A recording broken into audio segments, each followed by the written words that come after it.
உனக்கு ஏதாவது ஃப்ரீயாக கொடுக்குறேன்னு ஒரு லிங்க் வருது. அது எதனால வருது? உங்கள்கிட்ட பின் பண்ணிட்டாங்கன்னு அர்த்தம். நம்ம இஷ்டத்துக்கு ஆன்லைன் பேமெண்ட் பண்ணுறோம், ஒரு நாளைக்கு 10 டிரான்சாக்ஷன் பண்ணுறோம், அதெல்லாம் பார்த்துக்கிட்டே இருக்காங்க.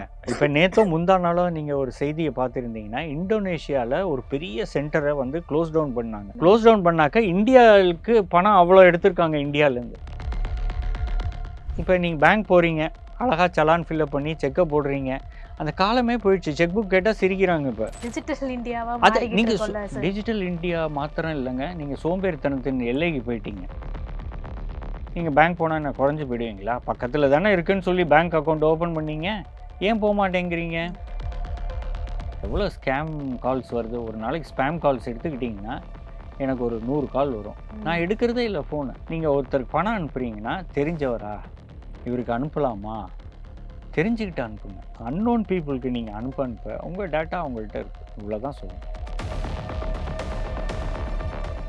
குமுதம் ஸ்நேகிதி நேயர்களுக்கு வணக்கம். நான் திவ்யா ஸ்ரீனிவாசன். இன்னைக்கு நம்ம கூட சார்ட்டர்ட் அக்கௌண்டன்ட் அண்ட் எக்கனாமிஸ்டான ராமசேஷன் சார் தான் வந்து இணைஞ்சிருக்காங்க. நம்மளுக்கு இருக்கக்கூடிய ரொம்ப டெய்லி நம்ம பார்த்துட்டே இருக்கோமே, பெண்கள் நம்ம இதெல்லாம் பண்ணிட்டே இருக்கோமே அப்படின்னு நிறைய டவுட்ஸ் நமக்குள்ளேயே இருக்கும். அப்படி வந்து டே டு டே லைஃப்ல நம்மளுக்கு இருக்கக்கூடிய யதார்த்தமான கேள்விகளையும் சந்தேகங்களையும் தான் நம்ம சார்கிட்ட கேட்க போறோம். வணக்கம் சார். வணக்கம். வணக்கம். எப்படி இருக்கீங்க சார்? நல்லா இருக்கேன். குமுதம் ஸ்நேகிதி நேயர்களுக்கு வணக்கம். யா சார், வணக்கம் சார். உங்களை சந்திச்சதுல ரொம்ப சந்தோஷம். இந்த ஆன்லைன் பேமெண்ட்ஸ், நான் பேர் சொல்ல விரும்பல, இந்த ஆன்லைன் பேமெண்ட்ஸில் என்ன இது ஃபெசிலிட்டி சார்? ஃபோன்லேருந்து நான் அனுப்புகிறேன் சார், நிமிஷமாக போய் விழுவுது. கரெக்டு, நான் இல்லைன்னு நான் சொல்லியே. பட் அதோட இம்ப்ளிகேஷன்ஸ் என்னன்னு தெரியுதா அப்படின்னா இல்லை.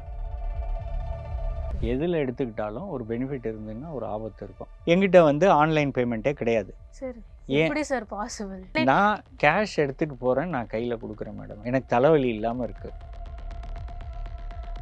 ஹேக்கர்ஸ் வந்து 5 செகண்ட் உங்கள் ஃபோனை கொடுத்தீங்கன்னா they can tell you the entire history. எல்லா இடத்துலையும் பார்த்தீங்கன்னா ஒரு ஸ்கேன் கோடு இருக்கும். ஆமாம். இந்த ஸ்கேன் கோடு சில இடத்துலலாம் ஃப்ராடுலண்ட். கடிந்து கொள்வார்கள் நண்பர்கள்லாம், என்னடா நீ இன்னும் அந்த 1940 இருக்கேன்பாங்க. அப்போ இருந்துட்டு போகிறேன்னு. எனக்கு சேஃப்டி முக்கியம். எல்லாத்துக்கும் ஜிபே, எல்லாத்துக்கும் ஸ்கேனர், இதை ஸ்கேன் பண்ணுங்க சார்மா. விவரமே தெரியாமல் நீங்கள் ஸ்கேன் பண்ணுறீங்க. அதை ஹேக்கர் வச்சுருந்தானா முடிஞ்சுது. பெட்ரோல் பங்க்லாம் இந்த மாதிரி ஸ்கேம்ஸ் எல்லாம் நடந்திருக்கு.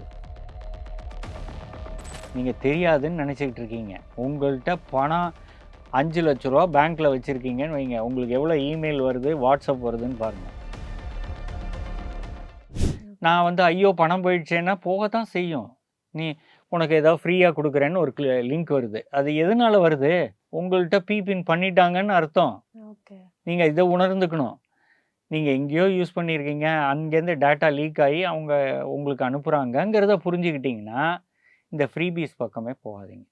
தயவு செய்து டச் பண்றதை தாண்டி அந்த லிங்க் எனக்கு வர்றதுக்கே இந்த மாதிரி காரணங்கள் இருக்குது. அந்த காரணத்தை நீங்கள் புரிஞ்சுக்கணும். ஏன் நம்ம இஷ்டத்துக்கு ஆன்லைன் பேமெண்ட் பண்ணுறோம், ஒரு நாளைக்கு 10 டிரான்சாக்ஷன் பண்ணுறோம், அதெல்லாம் பார்த்துக்கிட்டே இருக்காங்க. இந்த இதெல்லாத்தையும் ஸ்கேம் பண்ணி எடுக்கிறவங்க ரொம்ப ஈஸியாக எடுத்துருவாங்க. இது வந்து நீங்கள் இப்போ நேற்றோ முந்தா நாளோ நீங்கள் ஒரு செய்தியை பார்த்துருந்தீங்கன்னா, இந்தோனேஷியாவில் ஒரு பெரிய சென்டரை வந்து க்ளோஸ் டவுன் பண்ணாங்க. க்ளோஸ் டவுன் பண்ணாக்க இந்தியாவுக்கு பணம் அவ்வளோ எடுத்திருக்காங்க. இந்தியாவிலேருந்து இன்டர்நேஷ்னலி பணம் எடுத்திருக்காங்க. எப்படி இதெல்லாம் பாசிபிள்? இதெல்லாம் லிங்க்கு, இந்த ஒரு பேமெண்ட்டு, ஷார்ட்கட்டு, இதெல்லாம் நீங்கள் வந்து வசதின்னு நினச்சி இப்போ நீங்கள் பேங்க் போகிறீங்க, அழகாக சலான் ஃபில்அப் பண்ணி செக்கை போடுறீங்க, அந்த காலமே போயிடுச்சு. செக் புக் கேட்டால் சிரிக்கிறாங்க இப்போ. கண்டிப்பாக. ஸோ இது வந்து நீங்கள் ஒரு ஷேமாக எடுத்துக்கிட்டிங்கன்னா இதுக்கு எண்ட்லெஸ் ப்ராசஸ். டிஜிட்டல் இந்தியாவா அது நீங்கள் டிஜிட்டல் இந்தியா மாத்திரம் இல்லைங்க, நீங்கள் சோம்பேறித்தனத்தின் எல்லைக்கு போயிட்டீங்க. இந்த டிஜிட்டல் இந்தியா ஃபெசிலிட்டேஷன் புரிஞ்சுங்க. அந்த ஃபெசிலிட்டேஷனை நீங்கள் ஓவராக ஸ்ட்ரெச் பண்ணி பேங்க் பக்கமே நான் தலை வச்சு படுக்க மாட்டேன் அப்படிங்கிறது. ஏன் நீங்கள் பேங்க் போனால் என்ன குறைஞ்சி போயிடுவீங்களா? பக்கத்தில் தானே இருக்குன்னு சொல்லி பேங்க் அக்கௌண்ட் ஓப்பன் பண்ணீங்க, ஏன் போக மாட்டேங்கிறீங்க? போனால் தானே தெரியும் என்ன நடக்குதுன்னு. அங்கே போனால் தான் என்ன ஸ்கீம் இருக்குங்க, எனக்கு கடன் கொடுப்பீங்களா, இதெல்லாம் கேட்கலாம்ல. கண்டிப்பாக. நீங்கள் வந்து ஃபேஸ்லெஸ்ஸாக நான் வந்து இன்டர்நெட்டே பார்த்துக்கிறேன், நான் இதே வாட்ஸ்அப்லேயே நான் பேங்கிங் பண்ணுறேன்னா அதுக்கு உண்டான மைனஸ். அது எனக்கு உண்மையாக ஷாக்கிங்காக இருக்கு. ஏன்னா இப்போ வந்து இந்த அவேர்னஸ் இருக்குது. லிங்க் அன்னோன் லிங்க்ஸ் வந்தால், இந்த மாதிரி ஃப்ராட் லிங்க்ஸ் வந்தால் லிங்கை கிளிக் பண்ணக்கூடாது அப்படின்னு. ஆனா அந்த லிங்க் நம்மளுக்கு வர்றதுக்கே இந்த மாரி பின்னாடி காரணங்கள் இருக்கு காரணங்கள் நெறைய அப்படின்றது. இருக்கு, நெறைய இருக்கு. Okay sir. ஆனா ஒரு பாயிண்ட்ல ஓகே ஆன்லைன் பேமெண்ட்ஸ் தவிர்க்க முடியாததா இருக்கு அப்படின்ற ஒரு சமயத்துல, இந்த ஓரளவுக்கு இந்த மாரி பிராக்டிசஸ் மூலியமா இந்த ஆன்லைன் பேமெண்ட்ஸ கண்ட்ரோல் பண்ணலாம் அப்படின்னா அது என்னவா இருக்கும்? அதாவது இந்த ஃபுல் நெட்வொர்க்குமே பேங்க்ல வழியா தான் நடக்குது. ம். நான் இல்லன்னு நான் சொல்லல. ம். Banks are also at fault. Okay. அத ஒத்துக்கப்பட வேண்டிய விஷயம். இப்ப என்கிட்டேருந்து பணம் எடுத்தாங்கன்னா, அது பேங்க் நெட்வொர்க் வழியா தானே போகுது. ம். கேஷா எடுத்துட்டு போலயே. ஆமா. ஸோ அந்த நெட்வொர்க்க யார் பர்மிட் பண்ணாங்க? ஸோ இது ஒரு காப்பீட்டுக்கு உறுதி சிஸ்டம் மாரி வரணும். ஓகே. ஆர்பிஐ ஸ்டெப் இன் பண்ணி இப்படி பண்ணணுங்கிறது. அதே மாரி ஒரு நம்பர குடுத்து, இந்த 1600 இதுலேருந்து வரதெல்லாம் பேங்க் கால்னு ஐடென்டிஃபை பண்ணணும். ம். உங்களுக்கு எவ்வளோ ஸ்கேம் கால்ஸ் வருது, ஒரு நாளைக்கு ஸ்பாம் கால்ஸ் எடுத்துக்கிட்டிங்கன்னா, எனக்கு ஒரு 100 கால் வரும். நான் ம். எடுக்கிறதே இல்ல ஃபோன. மக்கள் என்ன நெனச்சுக்கிறாங்க, தவறா நெனச்சுப்பாங்க. என்ன இவரு பெரிய ஆளா அப்படின்னு. ம். அது கிடையாது. அன்னோன் நம்பர்ஸ் எடுக்காதீங்க. ஓகே. அன்னோன் நம்பர்ஸ் எடுக்காதீங்க. இது ஒரு நீங்க ஒரு செகண்ட் ஆன் பண்ணியிருப்பீங்க. அவன் அங்கேருந்து ஹலோ கூட சொல்ல மாட்டான். நீங்க ம். ஹலோ ஹலோன்னு கத்திட்டு இருப்பீங்க. உங்க ஃபோன் பீப் ஆயிடுச்சுன்னு அர்த்தம். ஓகே. இது ஒரு புரொடெக்ஷன். 2வது இந்த ஆன்லைன் பேமெண்ட்லாம் பண்ணும்பொழுது ஒருத்தருக்கு போகுதுன்னா, அவர் தெரிஞ்சவரான்னு பாருங்க. ரொம்ப இம்பார்ட்டன்ட் பாயிண்ட். இந்த ஆன்லைன்ல வரும்பொழுது 2, 3 ஆக்ட் இருக்கு. பிரிவென்ஷன் ஆஃப் மனி லாண்டரிங் ஆக்ட்ன்னு இருக்கு. அவன் வந்து சரியான ஆளான்னு பார்த்துங்க. நீங்க யாருக்கோ அனுப்பிச்சீங்கன்னா, நீங்க பின்னாடி போய் போலீஸ் ஸ்டேஷன்ல நிற்கிறாப்புல ஆயிடும். ஓகே. இடி வரலாம். பெரிய தொகையா இருந்தா இடி வரும். இந்த ஓகே. இந்த இஷ்யூஸ்லாம் இருக்கு. ஸோ அதனால ஜுடிஷியஸா யூஸ் பண்ணுங்க. ஓகே. நல்ல பயனுள்ளதா? சரி எனக்கு ஒரு பொருள் வேண்டிருக்கு. நெறைய பேர் பொருள்லாம் இழந்திருக்காங்க. வர ப்ராடக்ட்டுக்கும் இதுக்கும் சம்மந்தமே இல்ல. ம். நீங்க போடுவீங்க ரூ. 1000 ஆசைப்பட்டு போடுவீங்க.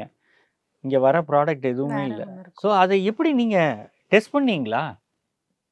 அவன் ஜெனுவினான்னு டெஸ்ட் பண்ணீங்களா? ஸோ இதெல்லாம் ஆன்லைனோட a wrong dark side of சைட்ஸா இட் இருக்கு. Wrong side of it. So அதெல்லாம் டெஸ்ட் பண்ணுங்க. ஓகே. நீங்க ஒருத்தருக்கு பணம் அனுப்புறீங்கன்னா, தெரிஞ்சவரா?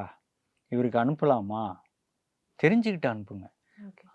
அன்னோன் பீப்பிள்க்கு நீங்க அனுப்ப உங்க டேட்டா அவங்கள்ட்ட இருக்கு. இவ்வளோதான் சொல்லணும். ஓகே. கண்டிப்பா. உங்க ஃபோன இன்ட்ரூட் பண்ணி ஒருத்தர் சைலன்ட்டா இருக்காரு. அதர் எண்ட் இல்லன்னா, டேட்டா எடுத்துட்டு யாருன்னு இருக்காங்கன்னு வில் அர்த்தம். சேஃப். ஸோ இதெல்லாம் நீங்க கேர்ஃபுல்லா யூஸ் பண்ணுங்க. Okay sir. இந்த டூல் வந்து அதாவது இப்ப அந்த காலத்துல சைக்கிள் யூஸ் பண்ணோம். இப்ப நான் சைக்கிள் யூஸ் பண்றேன்னா சிரிப்பாங்க. எக்ஸர்சைஸ்க்கு வேணா யூஸ் பண்ணலாமே தவிர, நான் ஊருக்கு போறேன்னா யாராவது ஒத்துப்பாங்களா? ஸோ பஸ் இருக்கு, ஃப்ளைட் இருக்கு, ட்ரெயின் இருக்கு, வந்தே பாரத் இந்த மாரி வேரியஸ் கிரேட்ஸு. அதுக்கோசரம் நம்ம டவுன் ட்ராடனா இருக்கணும்னு அவசியம் இல்ல. கண்டிப்பா. ஜுடிஷியஸா பார்த்து யூஸ் பண்ணுங்க. கண்டிப்பா. இவ்வளோதான். கு ரொம்ப அவேர்னஸா இருக்கும்னு நினைக்கிறேன் சார். நெறைய பேர் பண்ற ஒரு விஷயம் டே டு டே லைஃப்ல இப்ப கூட வந்து எல்லாருமே நான் கூட வந்து ஓகே ஜிபே பண்ணிடுறேன். அப்படிதான் வந்து ஒரு ஜோன்ல இருப்போம். இவ்ளோ விஷயங்கள் பின்னாடி இருக்குன்னு ஒரு அவேர்னஸ் குடுத்ததுக்கு ரொம்ப நன்றி சார். உங்க நேரம் குடுத்ததுக்கு ரொம்ப நன்றி. நன்றி.